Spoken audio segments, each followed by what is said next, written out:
పెళ్ళైనా పండగైనా వేడుక ఏదైనా పట్టుచీరల ప్రత్యేక వేదిక వారాహి సిల్క్స్.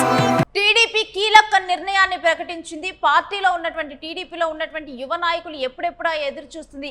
గతంలోనే మహానాడులో ప్రపోజ్ చేసినటువంటి ఒక దానికి కూడా ఇప్పుడు టీడీపీ ఈ కీలక నిర్ణయాన్ని ప్రకటించింది.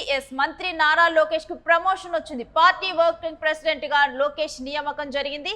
ప్రస్తుతం జాతీయ ప్రధాన కార్యదర్శి హోదాలో లోకేష్ ఉన్నారు. ఇక ఏపీ కేబినెట్ లో మంత్రిగా పలు శాఖలు నిర్వహిస్తున్నటువంటి విషయం మనకు తెలిసిందే. ఇక పాలిట్ బ్యూరో రాష్ట్ర కమిటీలను ప్రకటించింది టీడీపీ. దీంతో పాటు ఈ అనౌన్స్మెంట్ కూడా చేయడం జరిగింది. ఇక నారా లోకేష్ వర్కింగ్ ప్రెసిడెంట్ గానైతే మారిపోయారు. ఏపీ రాష్ట్ర అధ్యక్షుడిగా పల్లా శ్రీనివాసరావు నియామకం జరిగింది. పాలిట్ బ్యూరోలో 26 మందికి చోటు దక్కించారు. పాలిట్ బ్యూరో ఎక్స్ అఫీషియో మెంబర్లుగా నారా లోకేష్, పల్లా శ్రీనివాసరావు, లావు శ్రీకృష్ణ దేవాయలను ఉంచారు.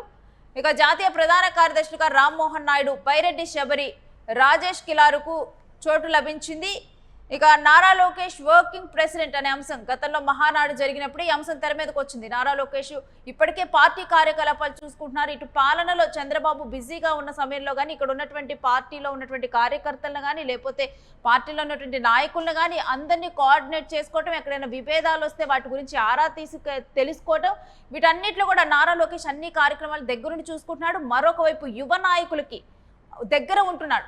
సో దగ్గర ఉండటంతో కూడా ఇప్పుడు ఈ అంశంలో కూడా గతం నుంచి కూడా అంటే నెక్స్ట్ కాబోయే సీఎం లోకేషే అంటూ ఈలోపే వర్కింగ్ ప్రెసిడెంట్ చేస్తారు లోకేష్ని అంటూ కూడా వార్తలు బయటకు వచ్చాయి. ఇక ఈ క్రమంలో ఇప్పుడు నారా లోకేష్ని వర్కింగ్ ప్రెసిడెంట్ అంటూ కూడా అనౌన్స్ చేశారు. ఇక కొన్ని రోజుల్లోనే మహానాడు కూడా జరగబోతుంది. దాంట్లో సెంటర్ ఆఫ్ ద అట్రాక్షన్గా ఇక దీంతో లోకేష్ మారనున్నట్టుగా మనం చూడొచ్చు. ఈ అన్ని అంశాల గురించినటువంటి డీటెయిల్స్ మా ప్రతినిధి వెంకట్ని అడిగి తెలుసుకుందాం. వెంకట్, నారా లోకేష్ వర్కింగ్ ప్రెసిడెంట్ గా మారిపోయారు. మనం ఈ పూర్తి డీటెయిల్స్ ఏంటి దీని మీద? ఎస్ రేణు, అంటే రాజకీయంగా తెలుగుదేశం పార్టీ ప్రస్తుతం బలంగానే కనపడుతుంది. అధికారంలో ఉన్నప్పుడు సాధారణంగా రాజకీయ పార్టీలన్నీ కూడా బలంగానే ఉంటాయి. అయితే ఇప్పుడు అంటే అధికారంలో ఉన్న సమయంలో కొద్దిగా కంఫర్టబుల్ గా ఉండే విధంగా నిర్ణయాలు తీసుకుంటారు. గతంలో టీఆర్ఎస్ కి సంబంధించి తీసుకుంటే బీఆర్ఎస్ గా పేరు మార్చడం కానీ, లేదంటే కేటీఆర్ ను వర్కింగ్ ప్రెసిడెంట్ గా ఎంపిక చేయడం కానీ, ఇవన్నీ కూడా జరిగినటువంటి పరిస్థితి. ఇక ఇప్పుడు చూసుకుంటే ఇప్పుడు తెలుగుదేశం పార్టీ కూడా దాదాపుగా అదే నిర్ణయం తీసుకున్నటువంటి పరిస్థితి కనపడుతుంది. తెలుగుదేశం పార్టీ జాతీయ ప్రధాన కార్యదర్శిగా ఉన్నటువంటి లోకేష్ ను వర్కింగ్ ప్రెసిడెంట్ అనే సంస్కృతి ఇప్పటి వరకు కూడా తెలుగుదేశం పార్టీలో వర్కింగ్ ప్రెసిడెంట్ అనేది ఎక్కడా లేదు.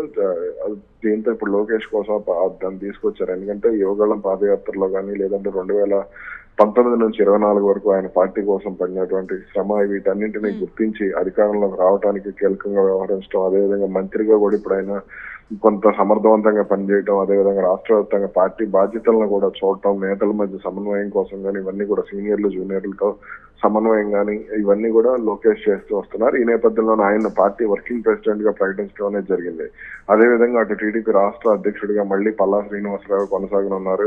అయితే ఇక్కడ లోకేష్ నియామకం మాత్రం కొంత ఆశ్చర్యకరమైనటువంటి అంశం. ఎందుకంటే 2025 మహానాడు సమయంలోనే లోకేష్ ను వర్కింగ్ ప్రెసిడెంట్ గా అనౌన్స్ చేస్తారనేటువంటి ప్రచారం జరిగింది. అయితే ఇప్పుడు వచ్చే నెలలో మహానాడు ఉన్నటువంటి నేపథ్యంలో ఈ నిర్ణయం మాత్రం కొంత ఆశ్చర్యం కలిగించే విధంగానే ఉంది. అయితే లోకేష్ విషయంలో కొంత సీనియర్లు ఎవరు అసంతృప్తిగా ఉన్నారు అనే విధంగా కూడా, అంటే నామినేటెడ్ పదవులు దక్కని వాళ్ళు అసంతృప్తిగా ఉన్నారు అనేటువంటి ప్రచారం కూడా జరిగింది. అయితే ఇప్పుడు వాళ్ళందరికీ కూడా కీలక ప్రాధాన్యత ఇవ్వటం అనేది జరిగింది. ఇప్పుడు లోకేష్ ను వర్కింగ్ ప్రెసిడెంట్ గా ప్రకటించడంతో ఆయన మరింత దూకుడుగా ముందుకు వెళ్లేటువంటి అవకాశం కూడా కనపడుతోంది అనే మాట అయితే వినపడుతోంది. అండ్ ముఖ్యంగా ఇటు పార్టీలో అంటే క్షేత్రస్థాయిలో పార్టీని బలోపేతం చేసే విషయంలో లోకేష్ మరింత దూకుడుగా వ్యవహరించేటువంటి అవకాశం ఉంది. అదేవిధంగా త్వరలోనే ఆయన ఏదో యాత్ర కూడా మొదలు పెట్టేటువంటి అవకాశం ఉండొచ్చు 2027లో అని కూడా అంటున్నారు. కాబట్టి 2029 ఎన్నికల కోసమే ఆయన మరోసారి ప్రజల్లోకి వెళ్లేటువంటి అవకాశం ఉందని కూడా అంటున్నారు. కాబట్టి ఇప్పుడు ఈ వర్కింగ్ ప్రెసిడెంట్ పదవి ద్వారా నియోజకవర్గాలకు ఇన్ఛార్జీలు మార్చే విషయంలో కానీ, లేదంటే కొత్త ఇన్ఛార్జీలకు బాధ్యతలు ఇచ్చే విషయంలో కానీ ఆయన కీలకంగా వ్యవహరించేటువంటి అవకాశం ఉంది. అదేవిధంగా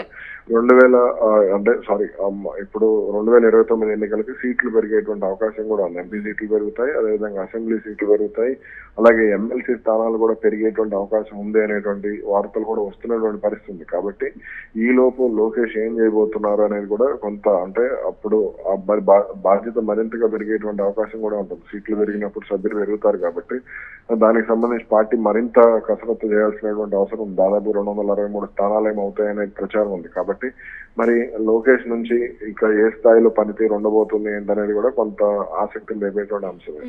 అయితే లోకేష్ని వర్కింగ్ ప్రెసిడెంట్ చేయడంతో నెక్స్ట్ అంటే సీఎం క్యాండిడేట్గా తాను ఉండటానికి కూడా మార్గం సుగమమైనట్లే అని చెబుతూ ఉన్నారు. ఎందుకంటే మనం టీడీపీలో సీనియర్లు కనుక చూసుకుంటే వాళ్ళ స్థానాల్లో నెక్స్ట్ వాళ్ళ కొడుకులు పోటీ చేయబోతున్నటువంటి సిచ్యువేషన్ చూస్తూ ఉన్నాం.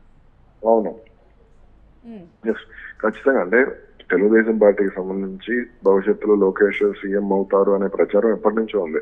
అయితే ఇక్కడ కొంత పవన్ అంటే జనసేన పార్టీతో పొత్తులో ఉన్నారు కాబట్టి మరి ఈ విషయంలో అంటే ఇప్పట్లో నాటి పవన్ కళ్యాణ్ కూడా 15 ఏళ్ళు లేదా 10 ఏళ్ళు చంద్రబాబు మాత్రమే ముఖ్యమంత్రిగా ఉండాలని డిమాండ్ చేస్తూ వస్తున్నారు. కాబట్టి ఇప్పుడు లోకేష్ మళ్ళీ అంటే లోకేష్ కి ఎంతవరకు ఇప్పట్లో అయితే అవకాశం రాకపోవచ్చు 15 ఏళ్ల వరకు అనేటువంటి ప్రచారం కూడా ఉంది. మరి దీనికి సంబంధించి అటు తెలుగుదేశం పార్టీ అధిష్టానం ఏ నిర్ణయం తీసుకుంటే ముందు పవన్ కళ్యాణ్ ఒప్పుకోవాలి. పవన్ కళ్యాణ్ తో పాటుగా జనసేన పార్టీ ఆయన కూడా ఇబ్బంది ఉండకూడదు పార్టీలో ఒకవేళ పవన్ కళ్యాణ్ ఒప్పుకునేటువంటి పరిస్థితి ఉంటే. మరి దీనికి సంబంధించి అటు ఏం జరుగుతుంది, అటు బీజేపీతో కూడా చర్చలు జరపాల్సినటువంటి అవసరం ఉంది. కాబట్టి ఇప్పుడు సీనియర్ నేత కాబట్టి చంద్రబాబు వాళ్ళ పార్టీ ఇబ్బంది ఉండకపోవచ్చు రాష్ట్రంలో. రేపొద్దున లోకేష్ వస్తే ముఖ్యమంత్రి అయితే మళ్ళీ ఏదైనా ఇబ్బందులు ఉంటాయనేటువంటి చర్చ కూడా ఉంటుంది కదా. కాబట్టి దీనికి సంబంధించి కొంత అటు కూటమి పార్టీలతో కూడా చర్చించిన తర్వాతనే ముఖ్యమంత్రి పదవి అనే అంశాన్ని అయితే చర్చించేటువంటి అంటే దాని గురించి అయితే ప్రజల్లో చర్చ మొదలయ్యేటువంటి ఛాన్స్ ఉంటుంది. ఇక వెంకట్, పాలిట్ బ్యూరో సభ్యులని రాష్ట్ర కమిటీలను కూడా ప్రకటించింది టీడీపీ. మరి అర్హులైన వారందరికీ కూడా ఆ పదవులు లభించినట్లేనా, లేకపోతే ఎవరైనా అసంతృప్తిలో ఉన్నారా ఏంటి?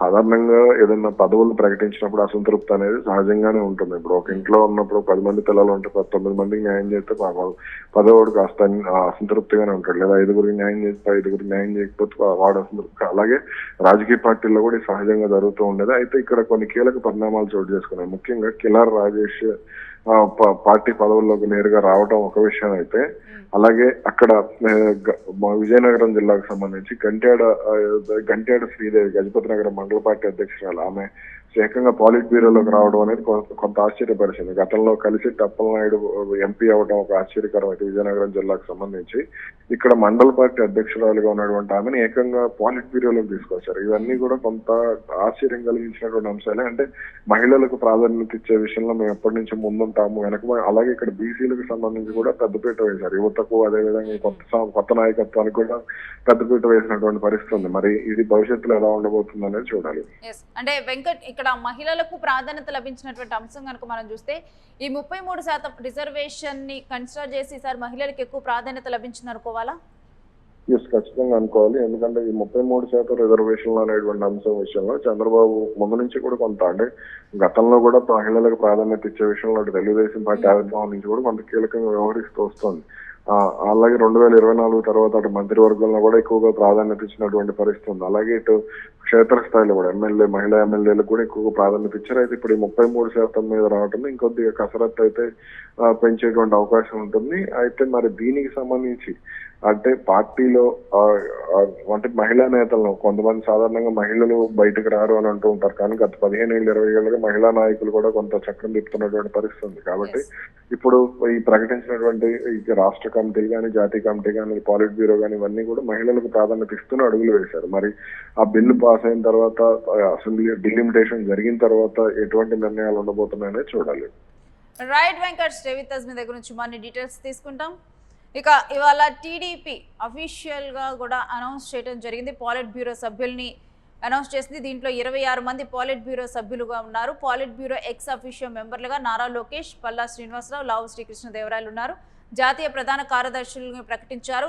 రామ్మోహన్ నాయుడు, బైరెడ్డి శబరి, రాజేష్ కిలార్లకు చోటు దక్కింది. ఇందులో ఇక నారా లోకేష్ వర్కింగ్ ప్రెసిడెంట్, ఇంకా ఎప్పటి నుంచో కూడా నారా లోకేష్ వర్కింగ్ ప్రెసిడెంట్ అవుతారు అని ఊహాగానాలు అయితే ఉన్నాయి. ఇక్కడ ఏ విధంగా అంటే తెలంగాణలో కేటీఆర్ ఏ విధంగా వర్కింగ్ ప్రెసిడెంట్ అయ్యాడో పార్టీకి, అదే విధంగా కూడా ఇక్కడ కూడా అదే రకమైన స్ట్రాటజీ అనేది అమలవుతుంది. వర్కింగ్ ప్రెసిడెంట్గా ముందుగా నారా లోకేష్ని చేస్తారు. ఆ తర్వాత సీఎం క్యాండిడేట్గా కూడా నెక్స్ట్ ఎలక్షన్స్లో ఆయన నిలుస్తారంటూ కూడా చెప్తూ ఉన్నారు. మరి ఇప్పటికైతే వర్కింగ్ ప్రెసిడెంట్గానైతే ఆయన అనౌన్స్ చేశారు. ఇక మహానాడు త్వరలోనే జరగబోతోంది. మహానాడులో ఇక సెంటర్ ఆఫ్ ద అట్రాక్షన్గా లోకేష్ అవుతారా? ఎందుకంటే ఇప్పటి వరకు ఒక లెక్క, వర్కింగ్ ప్రెసిడెంట్ అయిన తర్వాత మరో లెక్క. ఇప్పటికే కూడా చాలా యాక్టివ్గా ఆయన పార్టీలో ఉంటూ కూడా ప్రతి ఒక్కరిని కలుపుకొని వెళ్తూ కూడా మంచి నాయకత్వం వహిస్తూ ఉన్నారు. అందరి నోట కూడా నానుతూ ఉన్నారు లోకేష్. అక్కడ ఉన్నటువంటి అంటే పార్టీలో కూడా అభిమానులు సంపాదించుకోవడంలో తనకంటూ కూడా ఒక అభిమానులను కానీ తనకంటూ ఒక ఫాలోయింగ్, ముఖ్యంగా కూడా యువ నాయకుల్లో తనకి ఫాలోయింగ్ ఎక్కువ ఉందనాలి, యువతలో ఎక్కువ ఫాలోయింగ్ పెంచుకోవడంలో కూడా నారా లోకేష్ ప్రత్యేకంగా కూడా కాన్సన్ట్రేట్ చేస్తున్నారు. ఇక కార్యకర్తల విషయంలో కూడా ఆయన ఎప్పటికప్పుడు కూడా ఎక్కడైనా కార్యకర్తలకు ఏమైనా సమస్యలు ఉన్నా కానీ, లేకపోతే అక్కడ ఉన్నటువంటి ఎమ్మెల్యేలతో ఏమైనా ప్రాబ్లం ఉన్నా కానీ, కార్యకర్తలకు ఎక్కడైనా ప్రాధాన్యత ఇవ్వకపోయినా కానీ కార్యకర్తలకు ప్రాధాన్యత ఇవ్వాలంటూ కూడా తాను చెప్పుకుంటూ ముందుకు వెళ్తూ ఉన్నారు. ఇక ఇలా ఇప్పుడు వర్కింగ్ ప్రెసిడెంట్ అయిన తర్వాత ఇంకొంచెం దూకుడుగా నారా లోకేష్ వెళ్ళనున్నారని చెప్తున్నారు. మరి చూడాలి, నారా లోకేష్ వర్కింగ్ ప్రెసిడెంట్ అయిన తర్వాత మరి ఇంకొంచెం దూకుడు పెంచుతారా, ఏ విధంగా ఉంటుందని.